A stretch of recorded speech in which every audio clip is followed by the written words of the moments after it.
Hello guys, welcome back to my channel Earth Mom Dehradun. मैं हूं ज्योति और वेलकम है आप सभी का मेरे चैनल में। वीडियो पसंद आएगी इस चीज़ की गारंटी मैं लेती हूं, तो लाइक एडवांस में आप लोग कर लीजिए, ठीक है। एंड उसी के साथ वीडियो में हम लोग आगे बढ़ेंगे और आगे बढ़ने से पहले मैं आप लोगों के साथ दो चीज़ें शेयर करूँगी। टम्बलर जो मैं आपको पिछली 2-3 वीडियो से दिखा रही हूँ और इसको इस तरीके से आप लॉक भी कर सकते हैं। और पानी भरने के लिए भी आपको ये पूरा का पूरा खोलने की ज़रूरत नहीं है। वैसे ये पूरा एयर टाइट है, पानी की रिफिलिंग के लिए आपको यहाँ से मिल जाएगा। वो है गाइस ये ब्यूटीफुल सा गोल्ड प्लेटेड नेकलेस।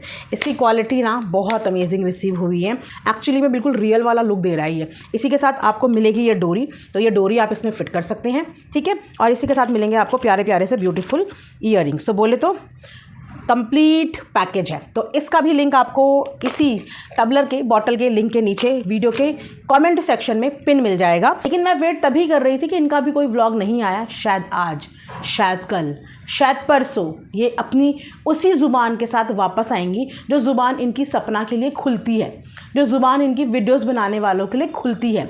आएंगी, ये दादी भी आएगी अपने पोतियों के सपोर्ट के लिए, ये बुआ भी आएगी अपनी भांजी भतीजी के सपोर्ट के लिए, भतीजियों के सपोर्ट के लिए। बट अनफॉर्चुनेटली 5-6 दिन हो गए कोई सामने नहीं आया और आज आया है इन लोगों का व्लॉग। और व्लॉग का टाइटल आप लोगों ने देखा, आई मी माई सेल्फ। इससे आगे इन बड़ी जिज्जी की कोई ज़िंदगी ही नहीं है, क्योंकि इनकी ज़िंदगी आई मी माई सेल्फ के बीच में जो भी आया उनको तो इन्होंने रास्ते से साफ़ कर दिया, बिल्कुल रास्ते से साफ। लेकिन क्योंकि ये चीज़ें ये बहुत अच्छे से जानती हैं कि भले ही दुनिया सपना को नफरत करती है, लेकिन ऐसा एक इंसान नहीं है, एक भी सिंगल, चाहे वो हेटर हो चाहे वो सपोर्टर हो, जो सपना की बच्चियों से प्यार ना करता हो। उसकी बच्चियों से सब प्यार करते हैं, इसीलिए ये हमेशा उन बच्चियों को लाड दिखाती रहती है। लेकिन जब एक्चुअली में निभाने का वक्त आया, मुंह खोलने का वक्त आया, तो मुंह में दही कैसे जम गई। और आज व्लॉग आता है कि मुझे पता नहीं किसकी नज़र लग गई। मतलब इनको कौन नज़र लगाएगा, और नज़र लगाने के लिए इनके पास ऐसा क्या है जो बाकी लोगों के पास नहीं है। ऐसा क्या है इनके पास। अब आप देखिए कि इनके उम्र की लड़कियां जो इस समय स्कूल से ही फ्री नहीं होती हैं, जो अपनी स्कूल की लाइफ बेसिकली एंजॉय करती हैं, क्योंकि ज़िंदगी में कुछ याद आए या ना आए, लेकिन अपने स्कूल डेज सबको बहुत याद आते हैं। जो अपनी स्कूल लाइफ को कॉम्प्रोमाइज़ करके सोशल मीडिया में, कंट्रोवर्सी में, परपंच में, फैमिली पॉलिटिक्स प्लानिंग में इतनी ज़्यादा रंग मंग गई है कि जो अपना चाइल्डहुड, अपने स्कूल डेज ही कॉम्प्रोमाइज़ करके बैठी हुई हैं, जिनके पर्सनालिटी से अब बचपना झलकता ही नहीं है, एक स्टूडेंट की लाइफ झलकती ही नहीं है। जब भी मुंह खोलती हैं पॉलिटिक्स, प्लानिंग, इसको ताना कैसे मारना है, उसको ताना कैसे मारना है। मतलब एक टिपिकल सास वाली आत्मा इस समय पे एक स्टूडेंट के अंदर आप लोगों को बेसिकली नज़र आएगी। और आज भी टाइटल में डाला हुआ है कि मुझे पता नहीं किसकी नज़र लग गई। मतलब मेरा भी यार कल ना रोटी सेकते हुए यहाँ पे हल्का सा ना चिमटा लग गया था। किसकी नज़र लग गई होगी यार मुझे, किसकी नज़र। कितने लोगों को कल सब्ज़ी काटते हुए थोड़ा सा हाथ कट गया होगा, या आप में से कितने लोगों को कल की डेट में कुछ छोटी मोटी चलते फिरते इतनी सी कोई कहीं खरोच वरोच आ गई होगी। कितने सारे लोगों को नज़र लग गई। किसकी नज़र लगी आप लोगों को। मतलब दुनिया यहाँ पे एक अलग कंट्रोवर्सी चल रही है और बड़ी जिज्जी को लोगों की नज़र लग रही है। हैं इतने बड़े बड़े सेलिब्रिटी, इतने मतलब संपन्न फेमस सेलिब्रिटीज़, इन्फ्लुएंसर्स, उनके बीच में इनको नज़र लगेगी। इनको मतलब आप एक छोटा बच्चा जब ये बात बोलता है ना कि मुझे नज़र लग गई, तो ऐसा लगता है यार ये अपनी ज़िंदगी में पढ़ भी रहे हैं या नहीं पढ़ रहे हैं। मतलब आप अपनी डेली लाइफ में अगर कहीं चलोगे तो ठोकर भी खाओगे। चोट लगना इज़ पार्ट ऑफ लाइफ, है ना। ऐसा तो है नहीं कि लाइफ बिल्कुल स्मूथ होती है। बच्चे भी जब चलना शुरू करते हैं तो जाने 50 बार गिरते हैं, है ना, जब वो अपना ज़िंदगी का पहला स्टेप आगे बढ़ाते हैं। इसी तरीके से हम अपनी लाइफ में जैसे जैसे आगे बढ़ते हैं, हमारी लाइफ में बहुत सारी चीज़ें लगती रहती हैं, चोट फटाके सब लगती रहती हैं। It's a part of life, it's not नज़र वज़र एंड ऑल। और आज की वीडियो में भी आई मी माई सेल्फ, माए चोट, माए ये, मेरे भाई का कड़ा। अरे अपने भाई की बच्चियों के लिए मुँह खोला। भाई का कड़ा, भाई का कड़ा, भाई का कड़ा रखो साइड में।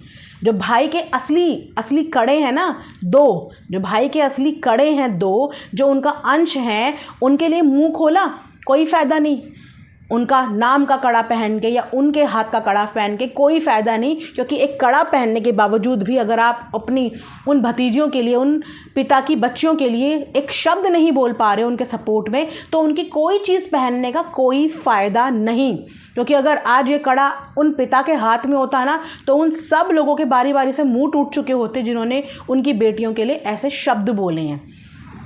और किसी का कड़ा पहनने का मतलब होता है उसकी जिम्मेदारी भी धारण कर लेना। और जिम्मेदारी के नाम पे क्या, उनके नाम के बस व्यूज़ कमाने हैं, उनका फ़ोटो लगा लगा के अपना चैनल चमकाना है, बर्थडे पे 4 लाइनें छाप देनी है, बस यहीं तक प्रायोरिटीज़ होती हैं। उसके अलावा कोई प्रायोरिटी नहीं होती।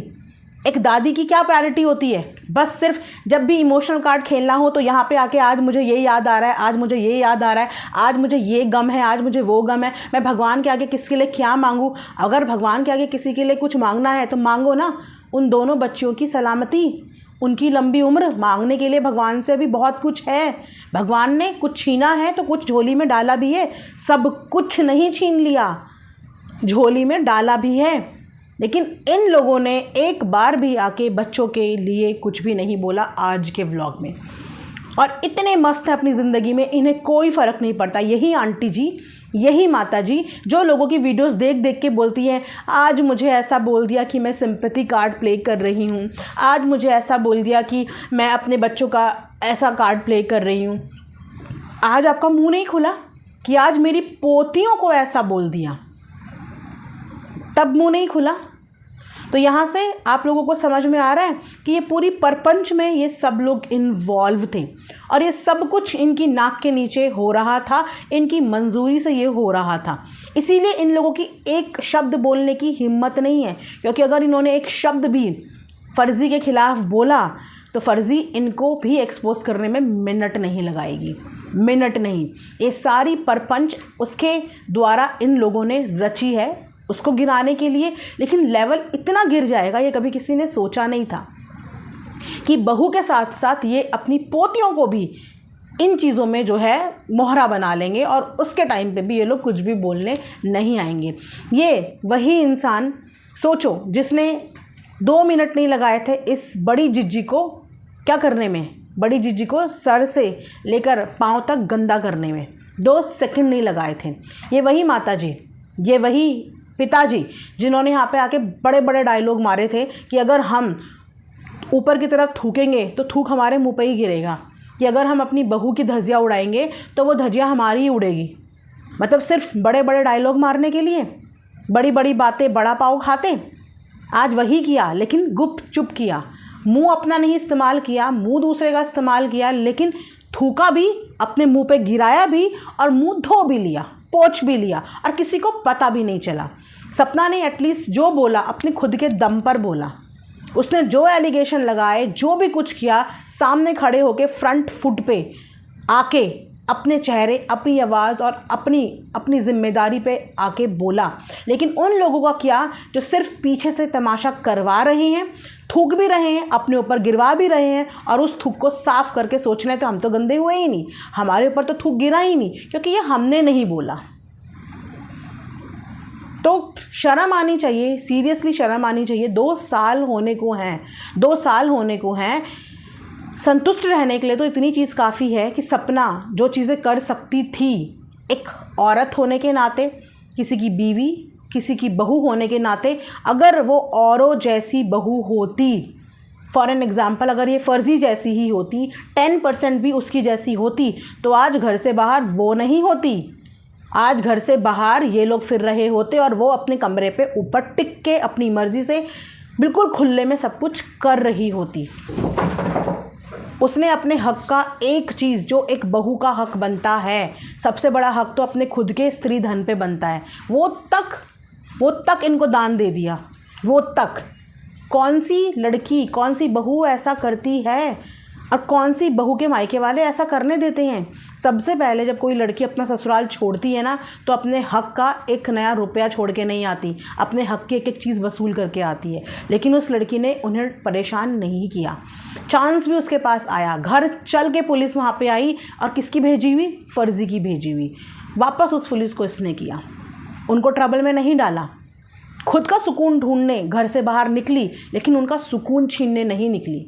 जब चीज़ें ख़राब हुई, जब चीज़ें वर्स्ट हुई, उसको समझ में आया कि मेरे साथ तो खेल हो गया, मेरे साथ तो सब कुछ खेल हो गया। तब out of frustration, out of depression, out of anger उसने यहाँ पे आके बहुत सारी गलतियाँ करी जो शायद उसको नहीं करनी चाहिए थी, लेकिन वो चीज़ें भी उसने अपने दम पर करी, किसी का मुंह इस्तेमाल नहीं किया। राइट?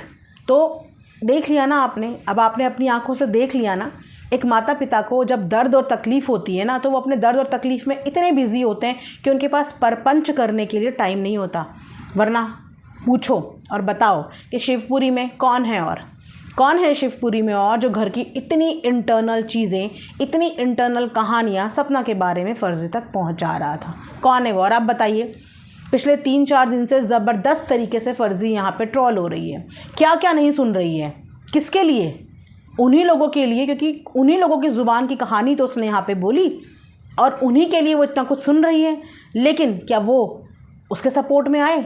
जो लोग अपनी खुद की पोती के सपोर्ट में आके मुंह नहीं खोल पाए, जो लोग अपने खुद के पैदा करे हुए बच्चे, दुनिया से गए हुए बच्चों के लिए मुंह नहीं खोल पाए, वो अब फ़र्ज़ी के लिए मुंह खोलने आएंगे? क्योंकि उसकी तो इज़्ज़त की धज्जियाँ उड़ा दी। उसके लिए तो जब भी मुंह खोलने आते हैं काम माता पिता ही आते हैं, कोई और दूसरा कभी काम नहीं आता। काम माता पिता ही आते हैं, क्योंकि एक माता पिता को ही अपने बच्चों के लिए बुरा लगता है। आज फ़र्ज़ी के माता पिता भी अपनी बच्ची के लिए, क्योंकि उन्हें बुरा लग रहा है, वो स्टैंड लेने आ रहे हैं। लेकिन वो माता पिता, सोचो, जो बच्चे उनके दुनिया से चले गए, वो उनके लिए, जो पोतियाँ इस दुनिया में हैं, उनके लिए स्टैंड लेने नहीं आ पाए। लेकिन फ़र्ज़ी के माता पिता अपने बच्चों का स्टैंड लेने में उनसे फिर भी मैं बोलूँगी कि बहुत बहुत बहुत ज़्यादा आगे हैं। भले ही उनकी बेटी गलत है, सही है, पर अपनी बेटी के पीछे बैक सपोर्ट की तरह वो खड़े तो हैं। उसको अगर एक शब्द गलत ये परिवार बोल के दिखा दे, तो सबसे पहले तो उसके माता पिता वहाँ पे ढाल बन के खड़े रहेंगे। समझ में आ रहा है आपको ये पूरा का पूरा गेम? तो ये गेम एक्सपोज होने का टाइम तो अब आ गया है, और अच्छे से एक्सपोज होना चाहिए, क्योंकि सच देर से ज़रूर आता है, पर सच आता ज़रूर है। सपना तो पिछले 2 साल से एक्सपोज हो ही रही है ना, तो छुपा हुआ यहाँ पे बाकी चेहरे भी क्यों रहें?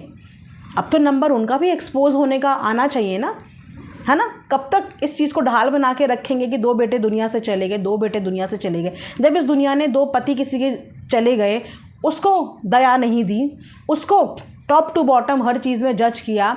जिन 2 बच्चों के पिता इस दुनिया से चले गए, उन 2 बच्चियों की खुशियों को जज किया, तो फिर 2 माता पिता जिनके बच्चे इस दुनिया से चले गए, जो एक बच्चे के लिए तो झंडा उठा के आते हैं और दूसरे बच्चे की हर चीज़ को इग्नोर कर देते हैं, अपनी जीती जागती पोतियों की चीज़ों को इग्नोर कर देते हैं, उनको आप क्या कहेंगे? प्लीज़ कमेंट सेक्शन में ज़रूर बताना। राइट? इसी के साथ ये वाला वीडियो मैं यहाँ पे एंड करती हूँ। आई होप कि आप लोगों को मेरा वीडियो पसंद आएगा। मिलेंगे नेक्स्ट वीडियो में। अपना ढेर सारा ख्याल रखिए। Thanks for watching Earth Mom Dehradun. Bye bye, take care, love you all.